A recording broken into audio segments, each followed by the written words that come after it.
The International Criminal Court has authorized a full-scale investigation into alleged crimes against humanity committed by state actors in Burundi. Despite the country pulling out of the tribunal, the judges of the ICC say they want to send a clear message to perpetrators of such crimes across the world.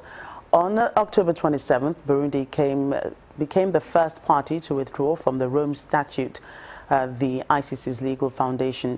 The judges have now opened the door to indictments, and arrest warrants are being issued by elevating its engagement with Burundi from the preliminary examination started in March 2016.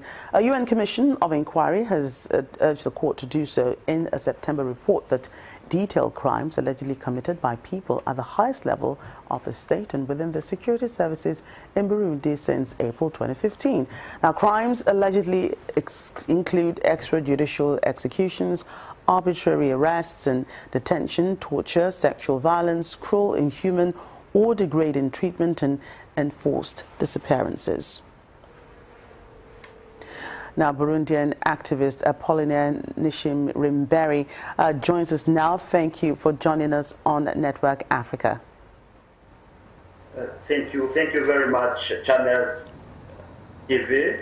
And, I'm very much happy that African media are being interested in the Burundi situation. Thank you very much. Thank you too for your time on the program. Now, tell us what the general situation is like in Burundi at this moment and its relationship with the rest of the world since 2015. Some relations got, deteriorated. Okay, myself, born in the war, raised during a harsh civil war, and being now 32 years old today, and to be candid to you, Burundi has never known such a peace in my life since 2015. Those who lived before me can maybe contract me or testify. It is the first time, for example, when children under 5 and their mothers get free health care, and it is the first time in our history when a president can do more than 5 years in the office without being assassinated. However, talking about the 2015 political crisis, as far as I can see, Burundi is peaceful since early 2016 after several attempts to overthrow the elected institutions by the same individuals who killed the father of our independence in 1961 and who triggered the genocide in 1972. And who killed about 300,000 of other men in that genocide. So, as an independent citizen and a political analyst, Burundi is in a diplomatic crisis, yes, with the Western world, particularly the European Union, which is using the ICC as a tool to impose its policy on Burundi.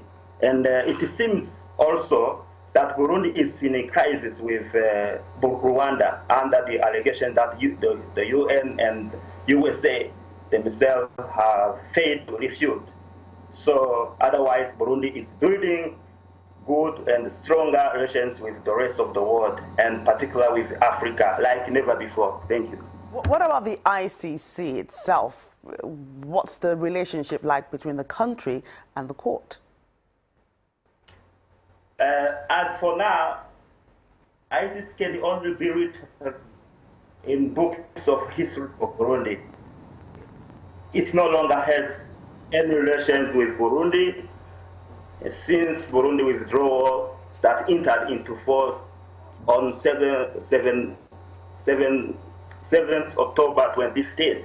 Burundi has no longer obligation to cooperate with this Western court under Judge Fatou Bensouda's personal request. That's all, as I see it as an analyst. Right, but the ICC says it has started investigations into the crimes committed by Burundi since 2015. First, can the ICC do that since you say Burundi is no longer a member of the court and can't the judiciary prosecute? On that, I can give you 3 answers. One, yes, only under the formal requests of the UN Security Council. 2, the ICC decision to investigate crimes in Burundi is more political. It is illegal, and scholars and law specialists have given their views on this. I can't come back to this. There is only a kind of theory on Burundi by Western world, which is using this legal tool to recolonize Africa. This is my view. 3, right. I have heard, yes, 3, myself, I have heard Burundi is carrying out many investigations. The example that can be given is the special commission that the Parliament of Burundi has set up to verify and scrutinize the allegation contained in the UN reports. And the police of Burundi, as you may have understood, has been nominated the second professional police in the whole East African community. So can you say that Burundi is not able to investigate crimes that are committed on its soil? Right, thank you for your thoughts on that situation in Burundi.